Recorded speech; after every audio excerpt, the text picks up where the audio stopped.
40তম রানাঘাট মহকুমা প্রাথমিক ও নিম্ন বুনিয়াদী মাদ্রাসা শিশু শিক্ষা কেন্দ্র সমূহের বার্ষিক ক্রীড়া প্রতিযোগিতা অনুষ্ঠিত হলো।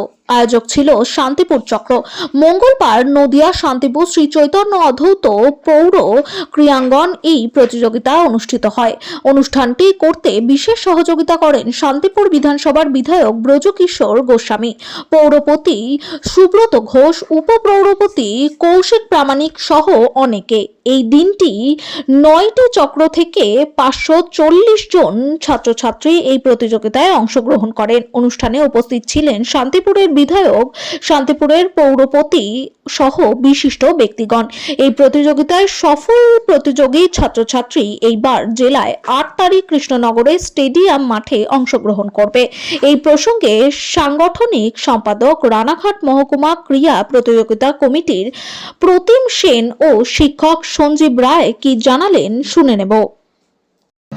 দেখুন, আমরা শান্তিপুর সার্কেল প্রথমেই ধন্যবাদ জানাবো নদিয়া জেলা প্রাথমিক বিদ্যালয় সংসদের চেয়ারম্যান তথা সমগ্র সংসদকে, কারণ নদিয়া জেলা প্রাথমিক বিদ্যালয় সংসদ এই গুরু দায়িত্ব এবছর, যেটা আমরা গত 2014 সালে করেছিলাম, তারপরে আবার এই 2025 সাল অর্থাৎ প্রায় 11 বছর পরে সেই গুরুদায়িত্ব চেয়ারম্যান আমাদের হাতে অর্পণ করেছেন। এর জন্য আমরা অবশ্যই একটা বিশেষ কৃতজ্ঞতা জানাবো নদিয়া জেলা প্রাথমিক বিদ্যালয় সংসদের চেয়ারম্যান।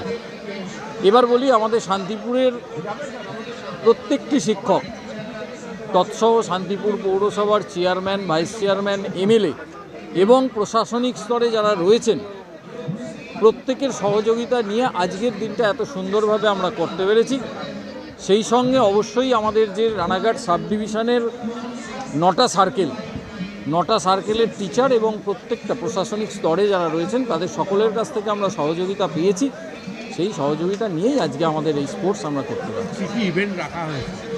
ইভেন্ট দেখুন, আমাদের তো এটা অনেকগুলো স্টেজ পেরিয়ে তারপরে এখানে আসা। আমাদের প্রথমে অঞ্চল লেভেল হয়, তারপরে সার্কেল লেভেল হয়, তারপরে আজকে এখানে আমাদের সাব ডিভিশন লেভেল এবং আগামী 8 তারিখ আমাদের ডিস্ট্রিক্ট পর্যায়ের খেলা, তারপরে স্টেট পর্যায়ের খেলা। ইভেন্টগুলো সব ক্ষেত্রেই আমাদের একই থাকে।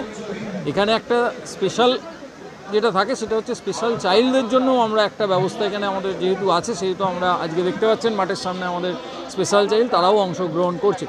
মোট 34টা ইভেন্ট বালক এবং বালিকা মিলে, সেক্ষেত্রে আমাদের এখানে অংশগ্রহণটা হচ্ছে। তার মধ্যে রানিং ইভেন্ট আছে, আমাদের ওদিকে জাম্পিংগুলো রয়েছে, যোগা রয়েছে, জিমন্যাস্টিক রয়েছে ইত্যাদি। সঞ্জীববাবু, কতজন ছাত্রছাত্রী এখানে অংশগ্রহণ করছে? আজকে এখানে আমাদের রানাঘাট সাব ডিভিশন মানে রানাঘাট জোনের মোট 9টি চক্র থেকে মোট 540 জন প্রতিযোগিনী আজকে আমাদের এই খেলায় অংশগ্রহণ করেছে। কীরকম লাগছে এরকম? শুনুন, স্পোর্টস তো বাচ্চাদেরকে ঘিরে এখন তো মানে সবুজ মাঠ বলে আর তো আমরা কিছু দেখতে পাচ্ছি না। তবে সবুজ মাঠকে কী করে সহজ মাঠ করা যায়, তাই জন্য আমরা শিক্ষক সমাজে এগিয়ে এসেছি। অ্যাকচুয়ালি সবই তো মোবাইলে আবদ্ধ, মাঠ তো আমরা ভুলেই গেছি। তার মধ্যে থেকেও যে আমাদের রাজ্য সরকারের প্রচেষ্টা প্রতি বছর সুন্দরভাবে কোর্স করা এবং আর্থিক অনুদান, যেগুলো আমরা প্রচুর পরিমাণে পাচ্ছি। আগে তো কিছুই হতো না, এখন সত্যি কথা বলতে সার্কেল লেভেলে ঢুকছে 1,15,000 টাকা, ডিস্ট্রিক্ট লেভেলে ঢুকে যাচ্ছে 7,35,000 টাকা।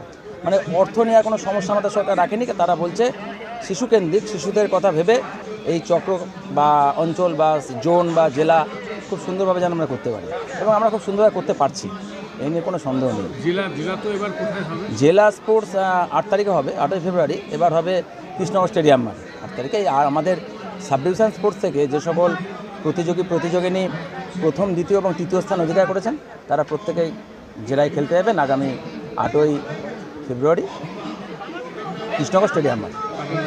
আমার নাম সঞ্জীব রায়, শিক্ষক, রানাঘাট 1 নম্বর চক্র। আমি প্রতিম সেন, আমি আমাদের এবছরের যে Ranaghat sub division sports committee, সেই কমিটির যুগ্ম সাংগঠনিক সম্পাদক দ্বয়ের একজন।